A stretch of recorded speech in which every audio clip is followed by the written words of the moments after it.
Assalamualaikum warahmatullahi wabarakatuh. Selamat siang. Selamat datang di semester 2. Hari ini kita akan mulai kuliah tentang pendidikan budaya anti korupsi. Nah, pada pagi hari ini saya akan memberikan sedikit pengantar tentang pendidikan budaya anti korupsi. Kenapa mata kuliah ini penting diberikan untuk semua mahasiswa di perguruan tinggi? Karena kita tahu bahwa perilaku atau budaya anti korupsi sepertinya sudah mengakar ya di Indonesia.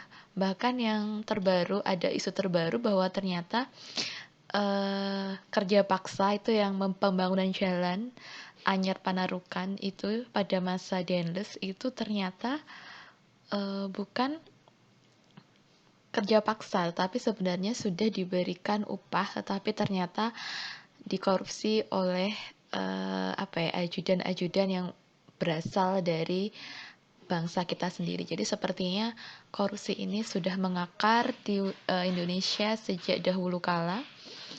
Jadi mata kuliah ini penting untuk diberikan karena selain dari segi akademik, maka dari segi perilaku kita sebagai mahasiswa kita juga harus mencegah atau memberikan budaya yang anti korupsi. Nah, untuk identitas mata kuliah sendiri, nah mata kuliah adalah Pendidikan Budaya Anti Korupsi, kode mata kuliah GZ109 dengan beban atau jumlah SKS-nya cukup sedikit ya, hanya 1 SKS Story. Dengan tim pengajarnya saya sendiri sebagai penanggung jawab mata kuliah, dan nanti juga ada Letkol Nani Suwarni SKM dari RS Harjo Lukito. Nah, untuk pembelajarannya menggunakan 4 metode, yaitu kuliah atau ceramah, kemudian diskusi, penugasan, dan yang terakhir adalah presentasi. Untuk tingkat kehadiran minimal adalah lebih dari 75%. Jika kurang dari tersebut, maka mahasiswa harus mengulang dan tidak boleh mengikuti UAS. Kemudian untuk beban nilai teori, kehadiran saya berikan nilai 10%, kemudian keaktifan di kelas, diskusi, keaktifan saat diskusi, saat presentasi, dan tugas-tugas yang saya berikan akan saya berikan nilai 20%, dengan ujian pertengahan semester bobot 30% dan ujian akhir semester bobotnya 40%. Nah, untuk topik-topik materi yang akan diberikan yang pada hari ini adalah pengertian korupsi. Jadi seperti apakah sebenarnya korupsi itu, jadi pengantar korupsi. Kemudian pertemuan selanjutnya adalah faktor penyebab korupsi, kemudian baru ke dampaknya, dan nanti pertemuan ke-6 ke-7 dengan Ibu Nani dengan pemberantasan korupsi. Setelah itu kita UTS dulu, dan setelah UTS kita akan belajar tentang bagaimanakah cara membuat tata kelola pemerintahan yang baik dan benar. Dan kemudian ada nilai dan prinsip anti korupsi, dan seperti apa sebenarnya kita fokus ke sejarah korupsi di Indonesia ini sebenarnya seperti apa, dan bagaimanakah tindak pidana untuk kasus-kasus korupsi di Indonesia. Nah, yang pertama kita akan belajar tentang apa dan bagaimana sebenarnya korupsi. Jadi kalau misalnya kita ditanya nih, apa sih yang penting untuk menggambarkan kondisi carut-marutnya kasus korupsi di Indonesia? Jadi kalau kita bahas apa sih yang bikin ekonominya Indonesia jadi carut-marut, apa sih yang bikin Indonesia jadi banyak masalah, maka tentu saja respon yang pertama adalah kata-kata korupsi ya.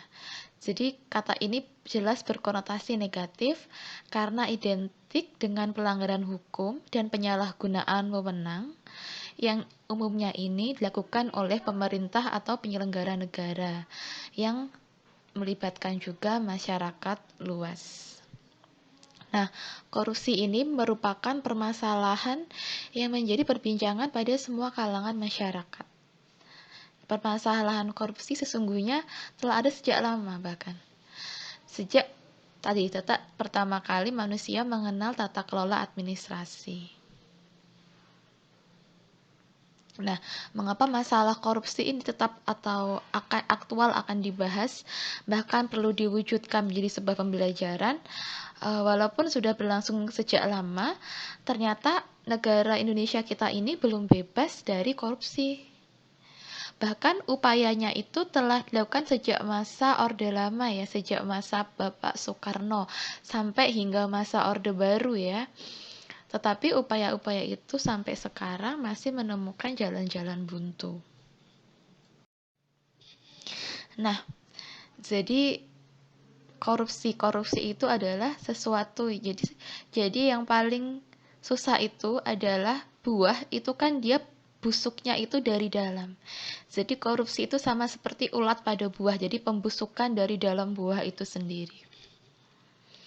Di Indonesia, korupsi telah dianggap sebagai kejahatan yang luar biasa. Begitu pula di belahan lain di dunia. Jadi pada kebanyakan kasus korupsi yang dipublikasikan di media massa, perbuatan korupsi ini tidak terlepas dari kekuasaan, birokrasi, ataupun pemerintahan. Korupsi juga sering dikaitkan dengan politik. Selain itu juga dikaitkan dengan perekonomian, kebijakan publik, kebijakan internasional, kesejahteraan sosial, dan pembangunan nasional. Bahkan sampai begitu luasnya aspek yang terkait dengan korupsi, bahkan Perserikatan Bangsa-Bangsa mengadakan konvensi pada tanggal 11 Desember 2003. Jadi ada 94 negara yang merupakan anggota PBB yang ikut, dan mereka membentuk namanya Korupsi United Nations Convention Against Corruption atau UNCAD. Dalam hal ini tampak bahwa korupsi telah dianggap sebagai permasalahan global. Jadi dengan adanya tadi United Nations Office on Drugs and Crime yang berkantor di Wina itu diharapkan mampu memainkan peran yang sangat penting untuk menangkap koruptor, terutama koruptor yang kejahatannya lintas negara. Jadi ketika dia ada koruptor di satu negara, dia lari ke negara lain, maka harapannya ada polisi atau mungkin kebijakan global untuk menangkap para koruptor tersebut. Nah, kata korupsi sendiri itu berasal dari bahasa Latin atau yang dinamakan dengan corruptio atau corruptus. Jadi selain itu korupsi ini juga berasal dari kata corrumpe. Jadi satu kata dari bahasa Latin yang lebih tua. Dari bahasa Latin tersebut kemudian dikenal istilah corruption, korup atau dari bahasa Inggris, dan corruption bahasa Perancis, dan juga koruptik atau korupti dari bahasa Belanda. Di Indonesia sendiri kita kemudian memungut katanya, kita serap, kita ubah menjadi kata korupsi. Nah, jadi arti kata korupsi secara harfiah dari dalam adalah sesuatu yang busuk, jahat, dan merusakkan.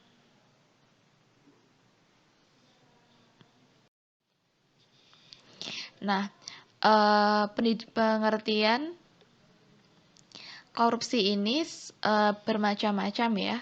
Jadi kalau dari Kamus Besar Bahasa Indonesia, jadi korupsi ini didefinisikan lebih spesifik lagi, yaitu penyelenggaraan atau penyalahgunaan uang negara, bisa perusahaan, organisasi, yayasan, dan sebagainya, untuk keuntungan mereka pribadi atau keuntungan orang lain. Jadi korupsi diturunkan dari kata korup yang bermakna buruk, rusak, dan busuk, dan suka memakai barang atau uang yang dipercayakan kepadanya, dapat disogok, memakai kekuasaannya untuk kepentingan pribadi.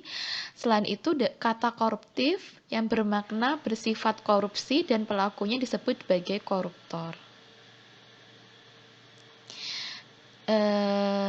Jadi berdasarkan pasal 3 Undang-Undang Nomor 31 Tahun 1999 di Indonesia tentang pemberantasan tindak pidana korupsi.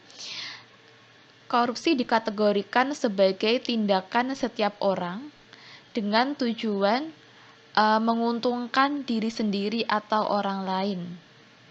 Jadi korupsi ini menyalahgunakan wewenangnya atau kesempatan yang dia punya dari mungkin sarana yang ada padanya, karena bisa jadi karena jabatannya yang tinggi, kedudukannya yang tinggi, sehingga bisa merugikan keuangan negara atau perekonomian negara. Jadi dapat dikatakan bahwa korupsi ini merupakan tindakan yang menguntungkan diri sendiri dan orang lain, yang sifatnya busuk, jahat, dan merusak, karena merugikan negara dan tentu saja merugikan rakyat atau masyarakat luas. Pelaku korupsi dianggap telah melakukan penyelewengan dalam hal keuangan atau kekuasaan, kemudian pengkhianatan amanat terkait tanggung jawab mereka dan wewenang yang mereka punya, serta adanya pelanggaran pada hukum.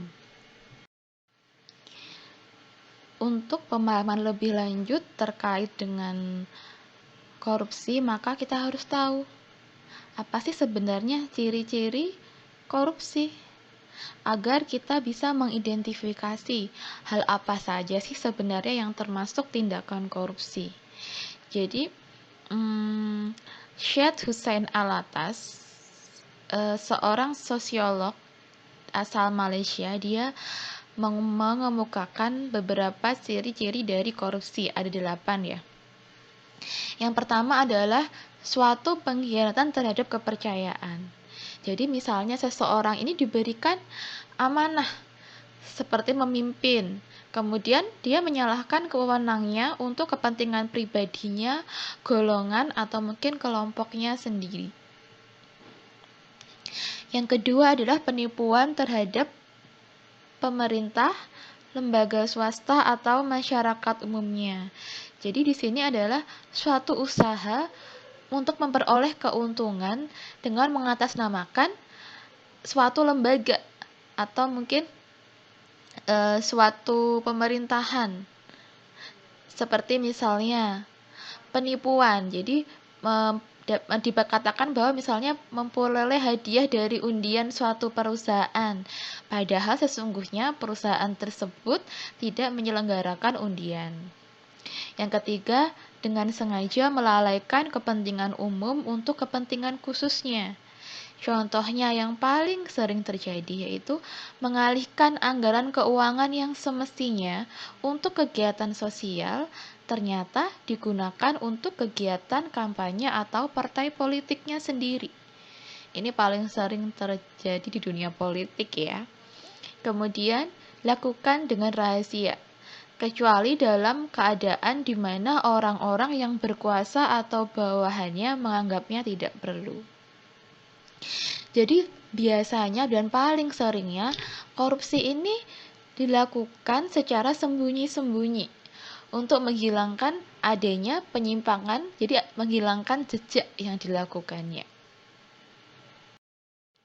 Nah, ciri-ciri korupsi yang kelima adalah melibatkan lebih dari satu orang pihak. Jadi, beberapa jenis korupsi ini biasanya melibatkan adanya pemberi dan penerima dananya. Kemudian yang keenam, adanya kewajiban dan keuntungan bersama dalam bentuk uang atau yang lainnya. Jadi biasanya pemberi dan penerima suap pada dasarnya bertujuan mengambil keuntungan yang bersama-sama, jadi sama-sama salah gitu ya. Kemudian yang ketujuh, terpusatnya kegiatan korupsi pada mereka yang menghendaki keputusan yang pasti dan mereka yang dapat mempengaruhinya. Jadi misalnya nih, apa sih maksudnya ini ya? Jadi contohnya itu yang paling gampang. Misalnya ada kasus pidana nih, kasus pembunuhan. Nah, kita berikan suap ke siapa? Ke Mahkamah Konstitusinya. Dengan tujuan apa? Mempengaruhi keputusan. Jadi keputusan dari orang-orang yang berkuasa itu juga bisa digunakan sebagai agenda atau alat untuk melakukan suap dan jadi masuk ke dalam jenis-jenis korupsi. Yang kedelapan adalah adanya usaha untuk menutupi perbuatan korupsinya dalam bentuk pengesahan hukum. Contohnya adalah yang sekarang mungkin sedang terjadi ya, adanya upaya melemahkan lembaga pemberantasan korupsi atau yang kita sebut sebagai KPK di Indonesia. Melalui apa? Produk hukum yang dihasilkannya. Oleh siapa? Oleh inisiatif oknum-oknum tertentu yang tidak setuju tentang korupsi di pemerintahan. Jadi mereka berusaha untuk melucuti KPK supaya tidak adidaya lagi peraturan-peraturannya. Nah, nanti kalau kita belajar tentang korupsi, kita akan belajar atau sering bertemu dengan 3 kata-kata ini. Yang pertama adalah pemberantasan tindak pidana korupsi. Jadi menurut Undang-Undang Nomor 31 Tahun 1999, tipikor atau tindak pidana korupsi adalah setiap orang yang dikategorikan melawan hukum, melakukan perbuatan memperkaya dirinya sendiri, menguntungkan dirinya sendiri atau orang lain atau suatu korporasi, menyalahgunakan kewenangan maupun kesempatan atau sarana yang ada padanya karena jabatannya, kedudukan yang dapat merugikan keuangan negara atau perekonomian negara. Kemudian kolusi, ini sering juga kita dengarkan ya. Jadi kolusi merupakan sikap dan perbuatan yang tidak jujur dengan membuat apa? Kesepakatan secara sembunyi-sembunyi. Nah, kesepakatan ini diwarnai dengan apa? Pemberian uang atau kita sebut sebagai pelicin, fasilitas tertentu agar segala urusannya ini menjadi lancar. Kolusi juga dapat dikatakan sebagai pemufakatan secara bersama untuk melawan hukum antara penyelenggara negara atau antar penyelenggara negara dan pihak lain yang tentu yang lagi-lagi ya merugikan orang lain, masyarakat dan negara. Selain itu juga ada namanya nepotisme, yaitu setiap perbuatan penyelenggaraan negara secara melawan hukum yang menguntungkan kepentingan keluarganya atau kroninya di atas kepentingan masyarakat, negara, dan bangsa. Jadi, nepotisme adalah tindakan yang hanya menguntungkan sanak saudaranya, teman-temannya sendiri, terutama bila orang tersebut berkedudukan atau mempunyai kuasa di pemerintahan gitu. Walaupun pada dasarnya sebenarnya masih ada yang lebih kompeten untuk masuk ke dalam jabatan tersebut. Nah, untuk jenis-jenis korupsi sendiri ada berbagai macam ya. Jadi menurut Chef Hussein Alatas ada 7 jenis korupsi, yaitu yang pertama korupsi transaktif. Jadi korupsi yang berasal dari kesepakatan timbal balik antara pembeli dan penerima demi keuntungan kedua belah pihak untuk mencapai keuntungan kedua-duanya. Yang kedua adalah korupsi yang memeras, jenis korupsi yang dimana pemberi ini dipaksa untuk menyuap guna mencegah kerugian yang sedang mengancam dirinya.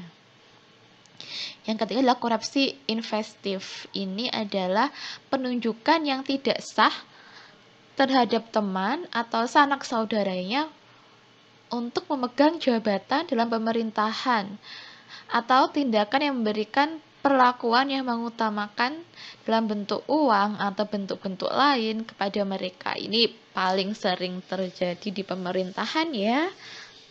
Kemudian yang keempat adalah korupsi perkerabatan. Korupsi perkerabatan.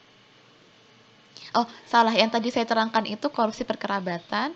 Kalau yang korupsi invasif itu adalah pemberian barang atau jasa tanpa ada pertalian langsung dari keuntungan tertentu selain keuntungan yang dibayangkan atau yang diperoleh di masa yang akan datang. Ini biasanya lebih ke tender-tender ya, menangnya tender pakai suap gitu ya. Kemudian korupsi defensif. Jadi perilaku korban korupsi dengan pemerasan. Jadi korupsinya ini dalam rangka mempertahankan dirinya. Kemudian korupsi autogenik atau autogenic corruptions. Ini korupsinya seorang diri, tidak melibatkan siapapun itu. Kemudian korupsi dukungan, yaitu korupsi tidak secara langsung menyangkut uang atau imbalan langsung, tapi dalam bentuk yang lainnya. Misalnya nanti kalau ada rapat, dia menang di rapat saham, dia jadi direksinya paling benar, paling bisa menarik simpati para dewan direksi yang lain misalnya. Nah, menurut Undang-Undang Nomor 31 Tahun 1999, pemberantasan pidana korupsi yang diperbarui dengan Undang-Undang Nomor 20 Tahun 2001, ada 7 jenis tindak pidana korupsi yang ada di Indonesia. Yang pertama adalah korupsi terkait kerugian keuangan negara. Misalnya nih, seorang pegawai negeri ikut tugas belajar dan dibayar oleh pemerintah. Setelah selesai tugas belajar, ia mangkir dari ikatan dinasnya dan bekerja di sektor swasta dengan memanfaatkan ijazah hasil belajarnya. Itu contoh korupsi terkait kerugian uang negara. Karena berkaitan dengan hak kewajiban negara dan kekayaan negara atau pengelolaan uang negara. Kemudian yang kedua, korupsi terkait dengan suap menyuap. Ini ada di Kitab Undang-Undang Hukum Pidana atau KUHP. Biasanya terkait dengan memberikan atau menjanjikan sesuatu kepada seorang pejabat dengan maksud menggerakkannya untuk berbuat atau tidak berbuat sesuatu dalam jabatannya yang bertentangan dengan kewajibannya. Atau juga bisa terkait dengan memberikan sesuatu kepada seorang pejabat karena atau berhubungan dengan sesuatu yang bertentangan dengan kewajibannya. Contohnya yang paling sering kita temui ya. Jadi misalnya seorang orang tua siswa atau mahasiswa itu mendatangi seorang panitia penerimaan mahasiswa baru atau di sebuah perguruan tinggi negeri misalnya. Kemudian bernegosiasi agar diterima menjadi mahasiswa di PTN tersebut. Nah, itu termasuk dalam kategori suap menyuap. Bahkan yang paling mungkin sering kita temui adalah misalnya keluarga pasien memberikan sesuatu kepada petugas penerima pasien supaya mendapatkan prioritas mendapatkan ruang di ICU. Itu juga termasuk dalam kategori suap menyuap.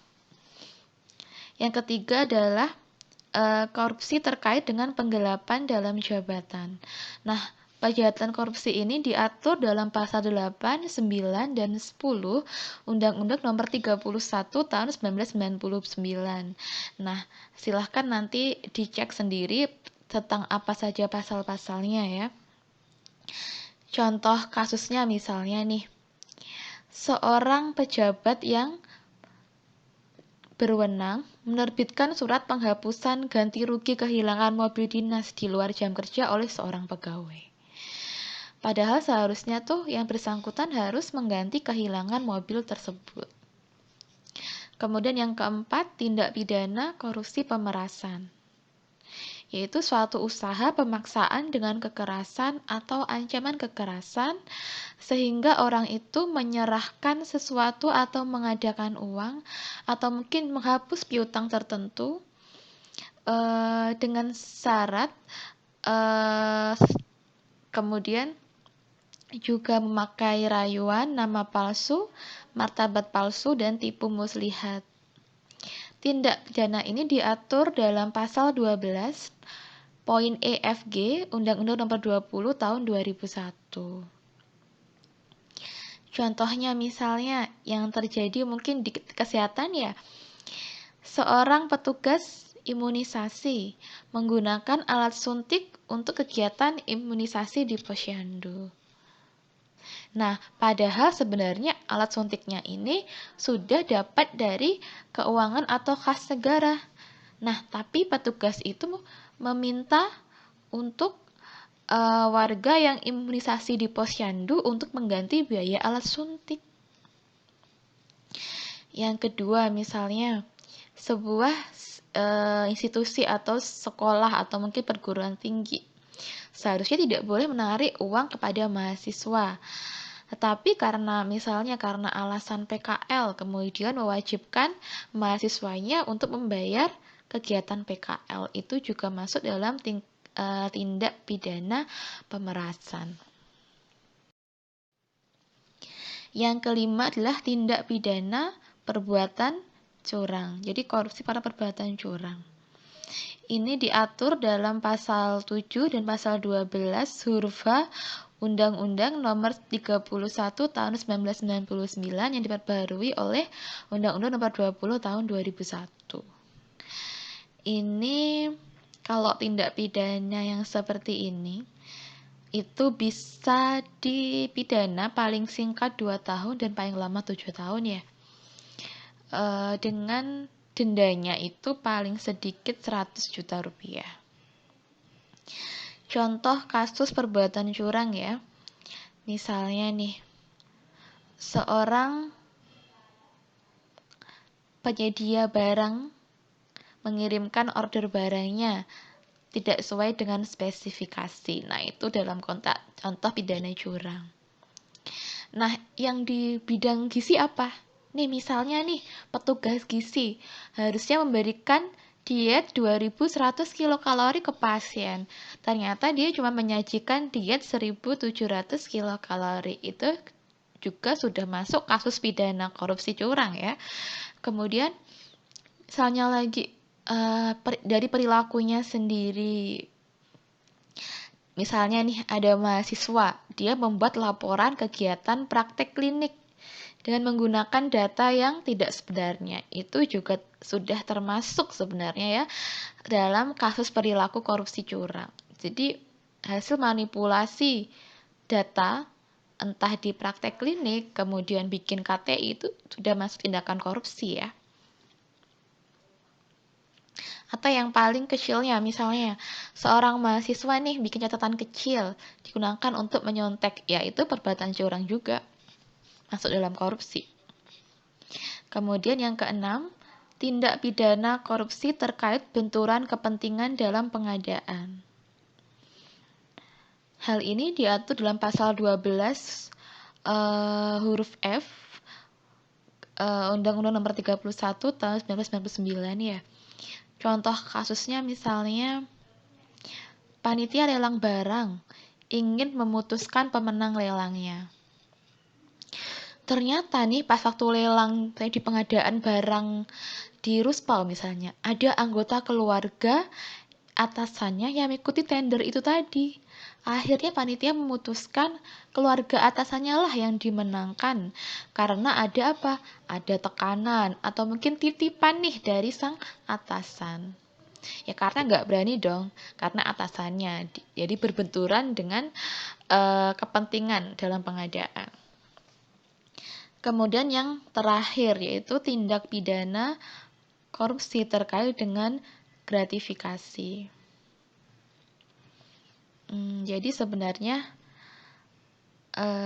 gratifikasi ini sebenarnya agak netral ya. Jadi tidak semua bentuk gratifikasi ini bersifat tercela atau negatif. Gratifikasi ini bisa dikatakan sebagai tindakan korupsi apabila setiap gratifikasi diberikan kepada pegawai negeri atau penyelenggara negara dianggap memberikan suap jika berkaitannya dengan jabatannya, kemudian berlawanan dengan kewajiban atau tugasnya.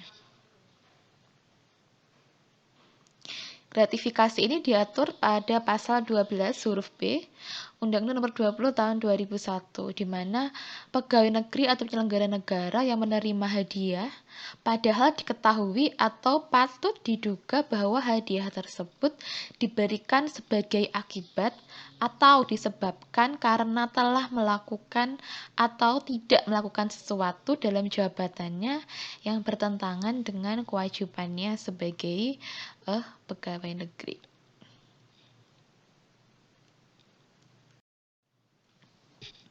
Nah, dari quote ini, to end corruption is my dream, togetherness in victim, it makes the dreams come true. Jadi, korupsi ini ada di segala lini kehidupan. Jadi, semuanya harus fight to make corruption is zero in Indonesia.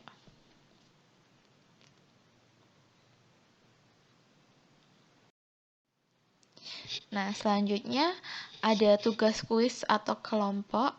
Dengan kelompok ya, jadi silahkan dikerjakan kuisnya, jadikan 2 kelompok, kemudian upload di e-study. Jadi ada 4 yang bisa didiskusikan. Silahkan diskusikan, terus kemudian ditulis tangan, boleh di kertas atau diketik, kemudian upload di e-study. Sekian pembelajaran pada hari ini. Sampai jumpa pembelajaran di minggu berikutnya. Assalamualaikum warahmatullahi wabarakatuh. Selamat belajar.